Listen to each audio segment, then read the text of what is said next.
नमस्कार। BA part third Sanskrit की online classes में आप सभी का स्वागत है।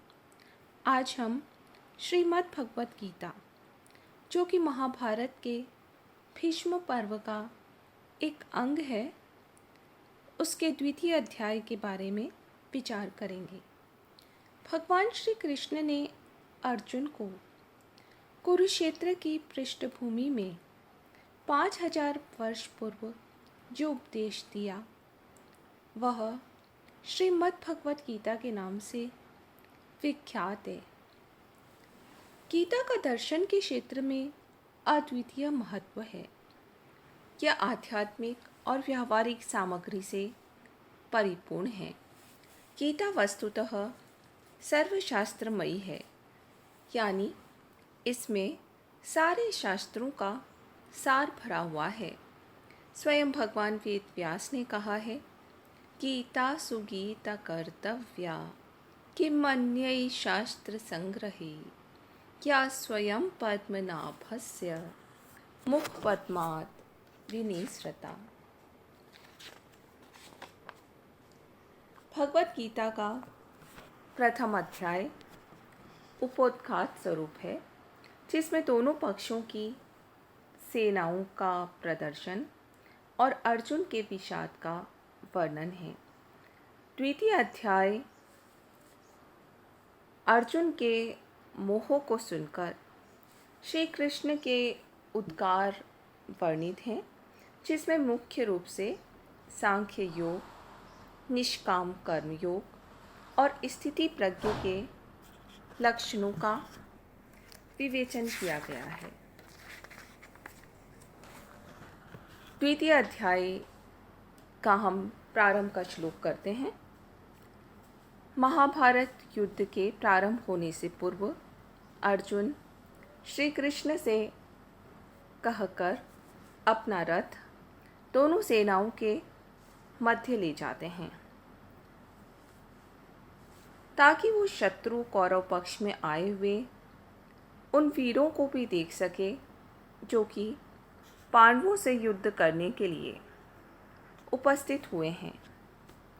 वहाँ अर्जुन को ये देख के बड़ा आश्चर्य और दुख होता है कि उसके विपक्ष में उसके विरुद्ध लड़ने वाले और कोई नहीं, उसके अपने ही सगे संबंधी मित्र परिचित हैं।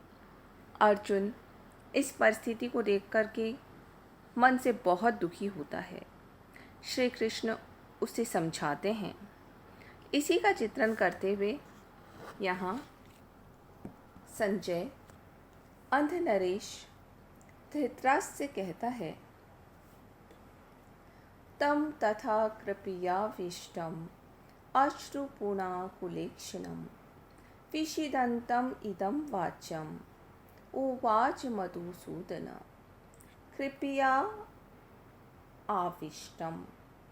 करुणा से भरे हुए अश्रुपूर्णाकुलेक्षणम, आंसुओं से भरे हुए व्याकुल नेत्र वाले, तम उस पूर्वोक्त प्रकार से, विषीदन्तम विषाद करते हुए, इदम इस अर्जुन को,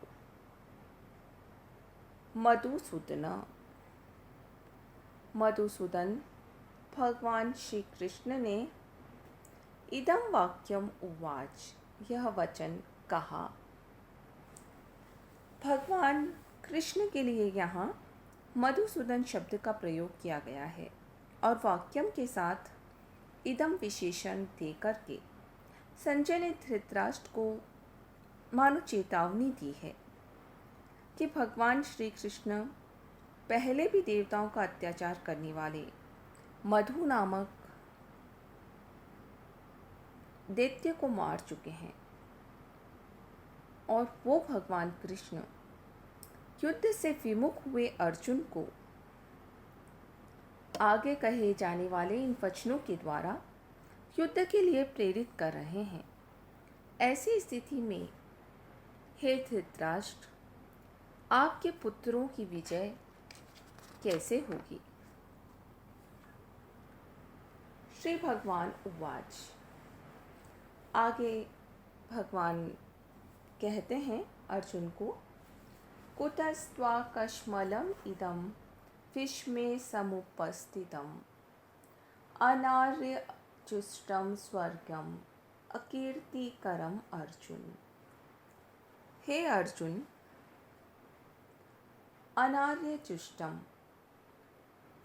श्रेष्ठ पुरुषों द्वारा आचरण न करने योग्य, अस्वर्गम स्वर्ग को न देने वाला, अकीर्तिकरम कीर्ति को नष्ट करने वाला, इदम कश्मलम ये अज्ञान, विषमे इस विषम स्थल में क्वा कुतः समुपस्थित तुझ में कैसे आ गया, कैसे उत्पन्न हो गया।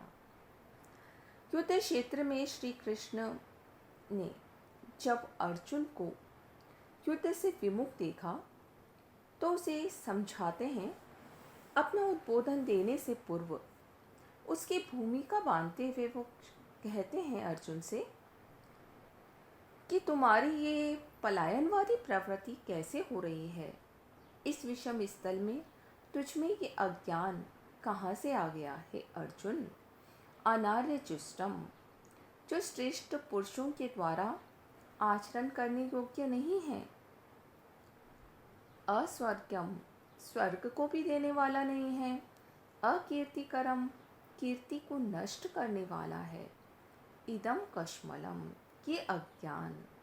कश्मल पद जो है यहाँ पर अर्जुन के मोहजनित शोक और कातरता को अभिव्यक्त कर रहा है। भगवान अर्जुन को टाँटते हुए कहते हैं कि ये कायरता और विषाद के लिए विषम है, अनुपयुक्त है। ऐसी रणस्थली में त्वा कुतः समुपस्थित तुम जैसे शूरवीर जो कि युद्ध आरंभ के अवसर पर बड़े बड़े महारथियों को तुम पराजित करने की सामर्थ्य रखते हो, ऐसे तुम में ये कातर भाव, ये अज्ञान इस विषम स्थल में कहाँ से आ गया। क्लेव्यम मा इस्मा कमा पार्थ नेतत्वयि उपपद्यते शूद्रम हृदयम दौर्बल्यम त्यक्त्वा उत्तिष्ठ परम तप।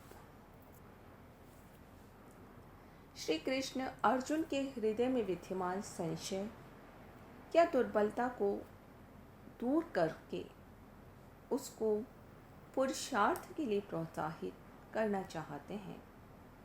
पार्थ, हे अर्जुन, क्लेव्यम मा इस्मा कमा तुम नपुंसकता को प्राप्त मत करो।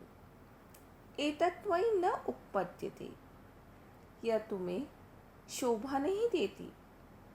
परम तप, हे शत्रुओं के दुखों को दूर करने वाले।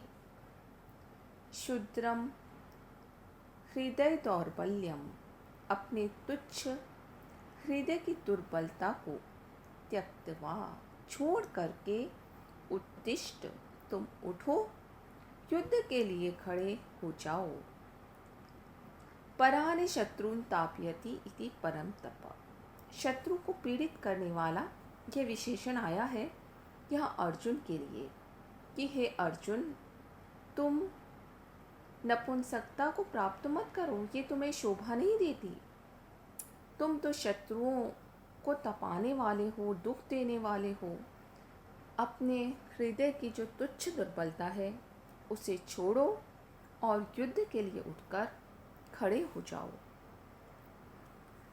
कथम भीष्मम अहम सख्ये द्रोणम च मधुसूदन इषुभि प्रतियोत्स्यामि पूजा अर्हावरिसुदन।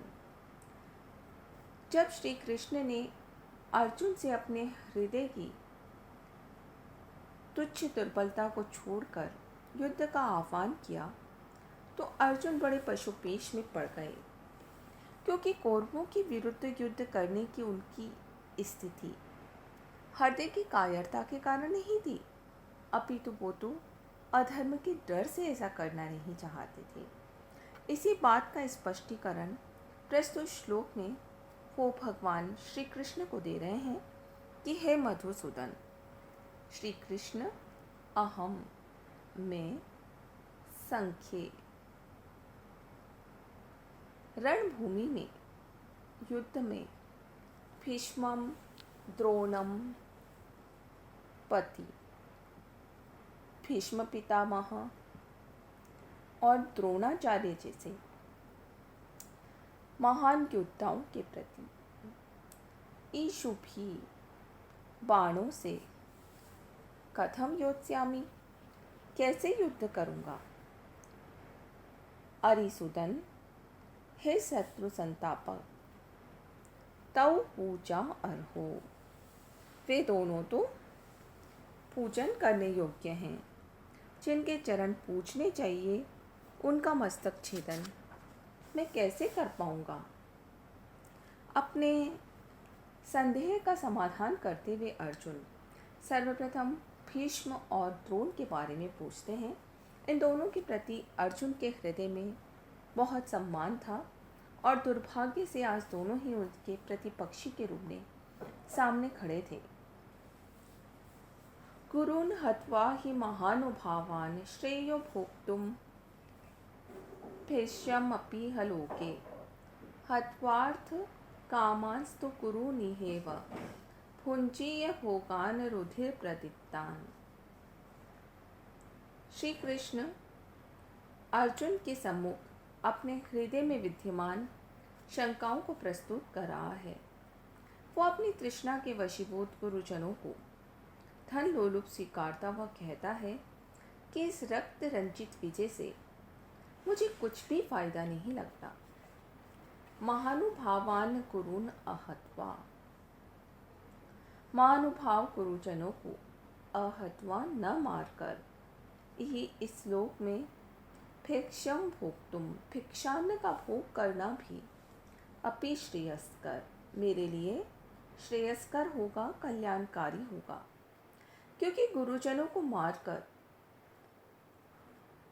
गुरुन हत्वा, गुरुजनों को मार करके ही इस संसार में रुधिर प्रदीप्तान, उनके रुधिर से सने हुए अर्थ कामान, अर्थ एवं काम रूपी भोगों को ही भोगना पड़ेगा, भुंजीय भोगना पड़ेगा। तात्पर्य यह है कि धर्म, अर्थ, काम और मोक्ष, इन चारों पुरुषार्थों में से पारलौकिक धर्म और मोक्ष को तिलांजलि दे करके सिर्फ यही लौकिक अर्थ और काम की सिद्धि ही इस युद्ध से मेरी होगी। अर्जुन भारतीय संस्कृति की मान्यताओं से भली भांति परिचित हैं। वो गुरुजनों को महत्व देते हैं। उन्हें मारने की अपेक्षा तो वो भिक्षान्न मांग कर जीवन यापन करना श्रेष्ठ मानते हैं। अर्जुन श्री कृष्ण से अपने हृदय में विद्यमान धर्म संशय को व्यक्त करते हुए अपने कर्तव्य अकर्तव्य के विषय में पूछते हैं। न चेतद विद्म कतरन्नो करियो यद्वा जयेम यदि वा नो जयेयु ज्ञानेव हत्वा न जिजीविषामास ते अवतिस्था प्रमुखे धृतराष्ट्रा। वो कहता है कि एतच्च न विद्मा, हम ये भी नहीं जानते कि न कतरत करिय, हमारे लिए क्या श्रेष्ठ है, युद्ध करना अच्छा है या फिर युद्ध का परित्याग करना अच्छा है। यद्वा जयेम यदि वा न जयेयु, हम ये भी नहीं जानते कि हम युद्ध करके जीतेंगे या वो हमें जीतेंगे। ज्ञान हत्वा, परंतु जिन बांधुओं को मार करके न जीजी विषामा, हम जीना भी नहीं चाहते। ते धृतराष्ट्रो, वो धृतराष्ट्र के पुत्र प्रमुखे अवस्थिता, हमारे सामने मरने मारने के लिए खड़े हैं। युद्ध का परिणाम कुछ भी हो सकता है, किसी भी पक्ष की विजय हो सकती है। अर्जुन का ये कहना सही भी है। वह अपने पक्ष की विजय के लिए कोई गर्वोक्ति नहीं कर रहा, वो स्पष्ट करता है कि उसकी इच्छा अपने बांधवों को, कौरवों को मारकर जीने की नहीं है। धन्यवाद।